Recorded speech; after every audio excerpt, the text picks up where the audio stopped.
کہ عرب کے لوگوں میں دو خامیاں تھی. نمبر 1 چٹے ان پڑھ جاہل اجڑ، حتیٰ کہ انہیں باقی لوگ امی کہا کرتے تھے. امی میرے ان پڑھ.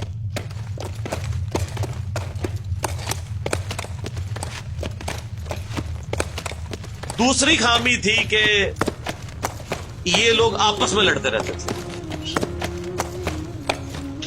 خاندانوں کے خاندان ختم ہو جاتے تھے. پانی پینے پلانے کے اوپر جھگڑا ہوا ہے تو 10 سال لڑائی ہو رہی ہے. یہ دو خامیاں تھیں.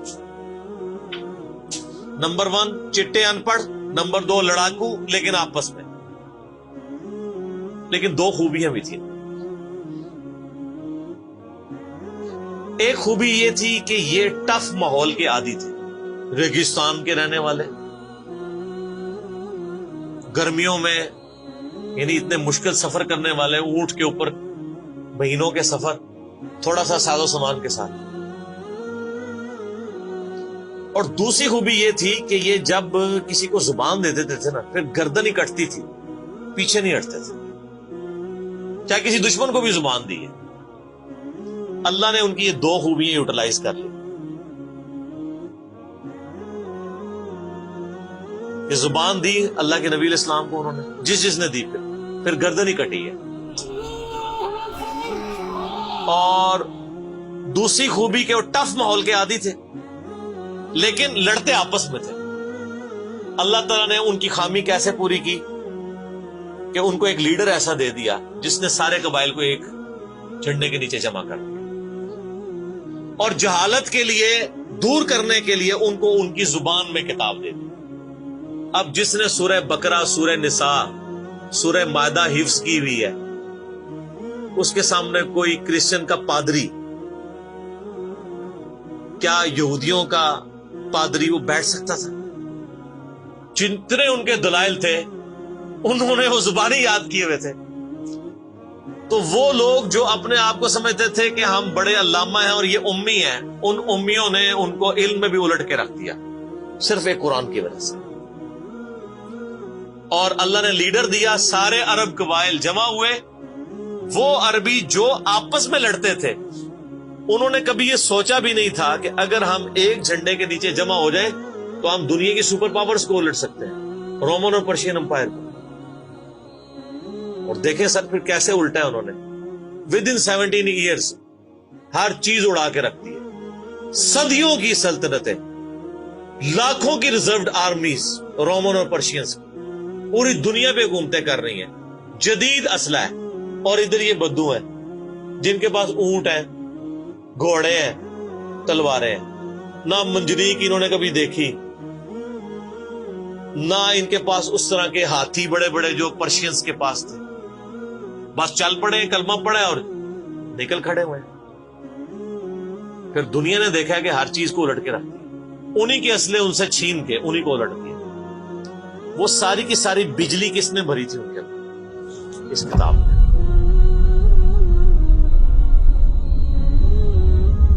یہ کتاب تھی.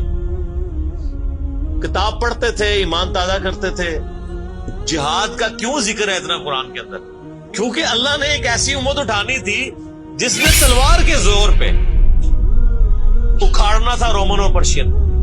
ہم مانتے ہیں کہ اسلام تلوار کے زور پہ پھیلا ہے، لیکن یہ تصویر کا ایک رخ ہے. تصویر کا دوسرا رخ یہ ہے کہ جو بدماش صدیوں سے دنیا پہ حکمران تھے اور لوگوں کی رعایا کا استحصال کر رہے تھے، اپنی رعایا کا، ان پہ انہوں نے اتنے ٹیکسز لگائے ہوئے تھے. ان کو اکھاڑنے کے لیے کیا میٹھی میٹھی باتیں چاہیے تھی؟ طارق جمیل صاحب کے لیکچرز نے رومن اور پرشین امپائر اکھاڑنی تھی. یہ تو ان لوگوں کے لیے مسلمان ہو چکے ہیں. بدماش کب اپنی پوسٹ چھوڑتے ہیں؟ ان کو پھر اسلحے کے زور پہ ہی اکھاڑنا تھا. اور پھر اللہ نے صحابہ کرام کی تلواریں مسلط کی ان کے اوپر. جب اکھاڑ دی، فریڈم آف ایکسپریشن مل گیا، پھر معاملات سیدھے ہو گئے. اس زمانے میں بادشاہ کا دین رعایا کا دین ہوتا تھا. اگر کوئی رعایا کہے نا کہ میں بادشاہ کے دین سے الگ ہوتا ہوں، قتل ہو جاتا تھا. آپ پتہ عیسائیت کیسے پھیلی ہے؟ یہ تو سارے بت پرست تھے.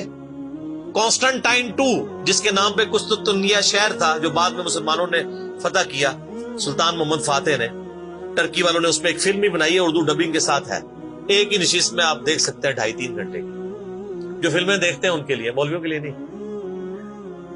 تو اس نے وہ قسطنطنیہ فتح کیا، پھر اس کا نام استنبول رکھ دیا، اسلام کا گڑھ. یعنی استنبول کا ترجمہ وہی ہے جو اردو میں اسلام آباد کا ہے، اسلام ان بلک. وہ قسطنطین 2 جو تھا وہ کرسچن ہو گیا تھا، چونکہ وہ کرسچن ہوا تو پوری رعایا 3 براعظموں میں پھیلی ہوئی وہ کرسچن ہو گئی. ایسے کرسچینٹی پھیلی ہے. تو رعایا کو وہی دین رکھنا ہوتا تھا جو حکمران کا ہے. پہلے حکمران بت پرست تھا، عیسائیوں پہ ظلم ہوتے تھے. بعد میں جب حکمران ہی مسلمان ہو گیا، اس زمانے ظاہر عیسائیت اسلام کا ہی نام تھا، تو سارے پیچھے اس امام کے. یہ بڑا خطرناک معاملہ تھا. دوسری طرف پرشین جو ہیں وہ آتش پرست تھے، ان کے نیچے آتش پرستی کا دین چل رہا تھا. تو یہ پھر ضرورت تھی کہ فریڈم آف ایکسپریشن دیا جاتا. اسلام نے تلوار کے زور پہ ان کو اکھاڑا، ان کی بدماشیاں ختم کی، اور ایسی ختم ہوئی کہ بخاری مسلم کی حدیث ہے، نبی علیہ السلام نے فرمایا ان قریب کیسر ختم ہو جائے گا، پھر قیامت تک کوئی کیسر نہیں ہوگا. ہائے ہائے ہائے سر، یہ پروفیسیز اللہ کی تائید کے ساتھ ہی کوئی دے سکتا ہے. ان قریب کسرا ختم ہو جائے گا، قیامت تک کوئی کسرا نہیں ہوگا. دیکھ لیں 1500 سال ہو گئے ہیں، نہ رومن امپائر دوبارہ بنی، نہ پرشین امپائر دوبارہ بنی. حتیٰ کہ اب تو وہ کنسپٹ ہی ختم ہو گیا، ملکوں والا کنسپٹ آ گیا.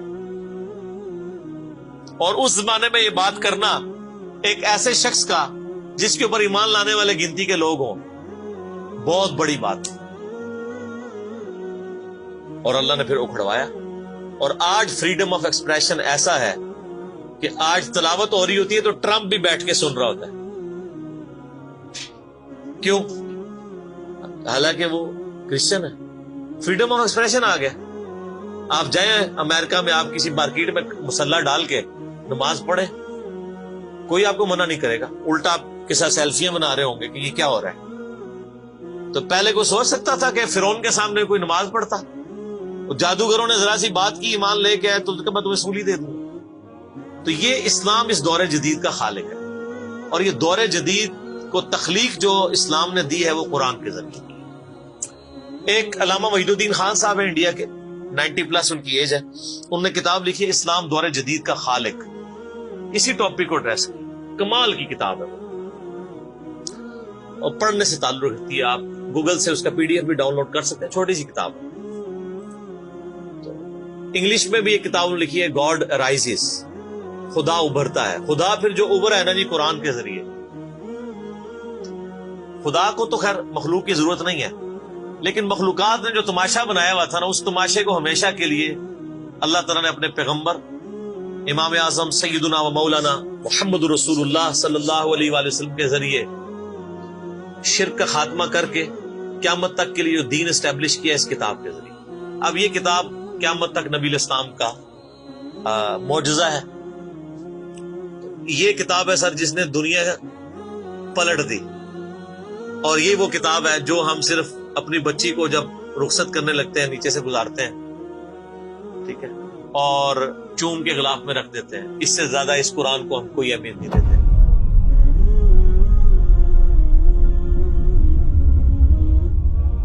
حالانکہ یہ قرآن اس لیے نازل ہی نہیں ہوا، یہ تو ہماری کتاب زندگی ہے.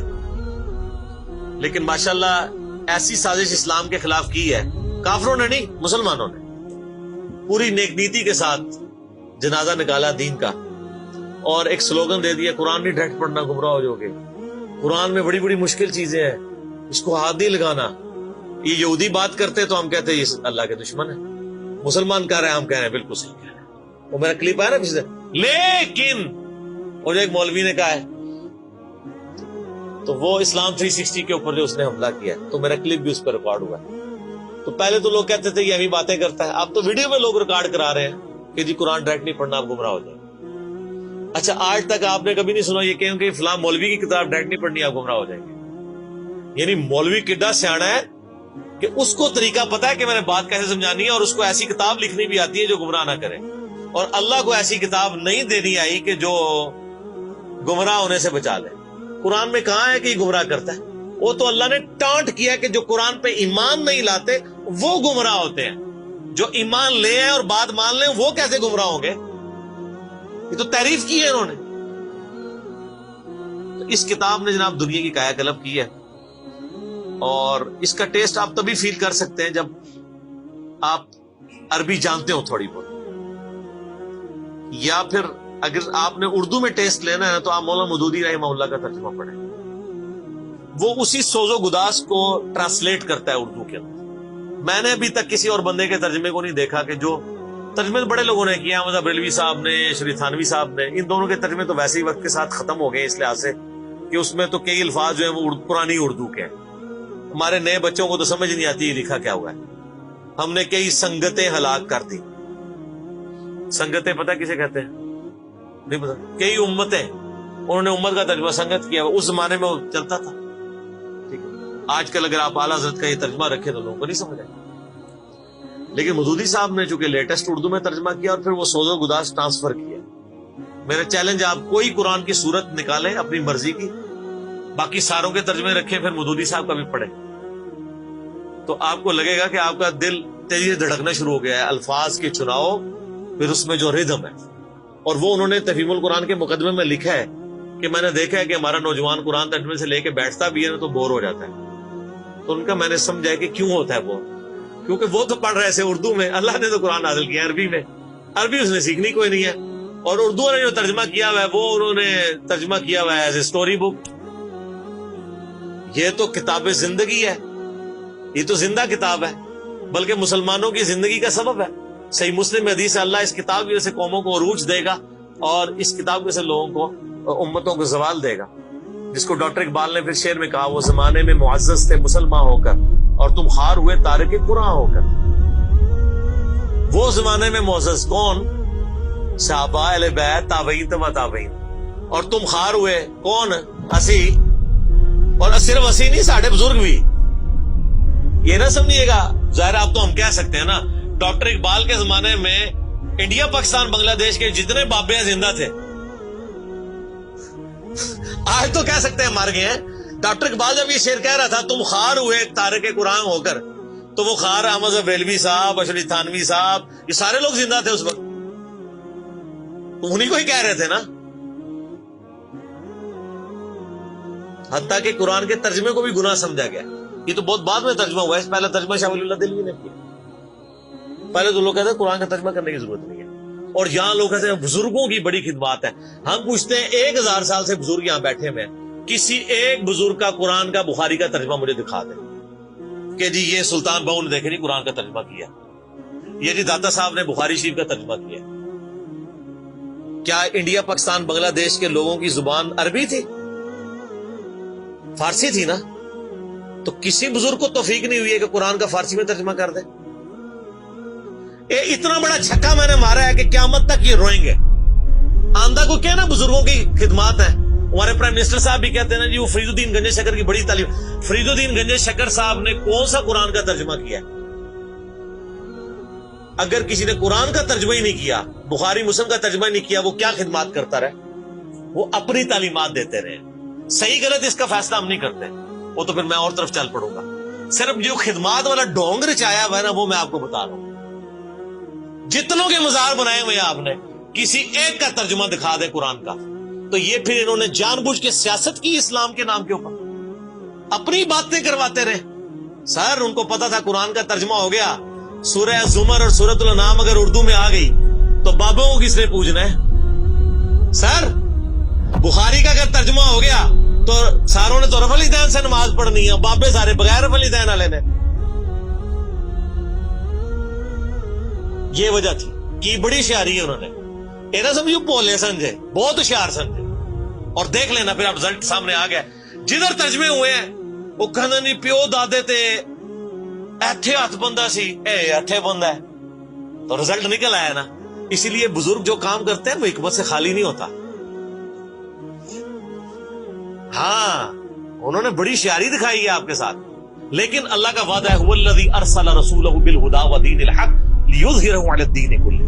قرب قیامت سے پہلے دین کو غلبہ ملنا ہے. غلبہ بابوں کے ذریعے نہیں ملنا تھا، اسی کتاب سے. جس کتاب نے پہلے غلبہ دلایا، اب آج دیکھیں بچہ اینڈرائیڈ فون کھولے ہوئے ہے، کوئی آیت آتی ہے ترجمہ پڑھ لیتا ہے. تو سر یہ خدمت تو پھر انہوں نے کی ہے نا اسلام کی. اچھا یہ اینڈرائڈ فون کس رحمت اللہ علیہ نے بنایا تھا؟ وہ کہتے ہیں بزرگ تے دنیا ہی قلب کر دے نگاہ مار کے.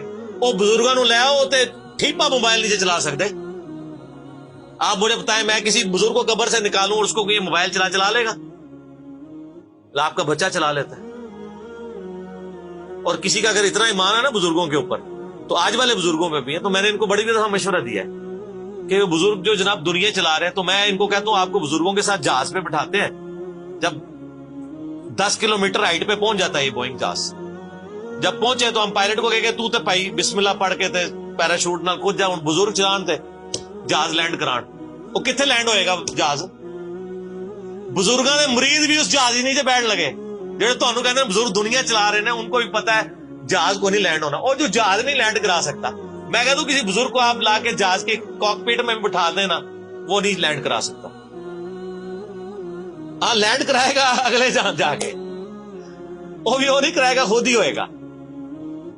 سب کہانی ہے, کہانیوں کا دور ختم ہو چکا کیونکہ اب ایک نعرہ عام ہے. کون سا؟ کہ نہ میں وابی نہ میں بابی, میں ہوں مسلم علمی کتابی. تو یہ علمی کتابی جب ہم کہتے ہیں تو وہ علم کون سا علم ہوتا ہے, وہ کتاب کون سی کتاب ہوتی ہے؟ یہ اللہ کی کتاب جس پہ ہم بات کر رہے ہیں. تو آپ دیکھیں میں نے اس پہ بھی 30-35 منٹ لگ گئے. اب آپ آ جائیں سورہ النبا.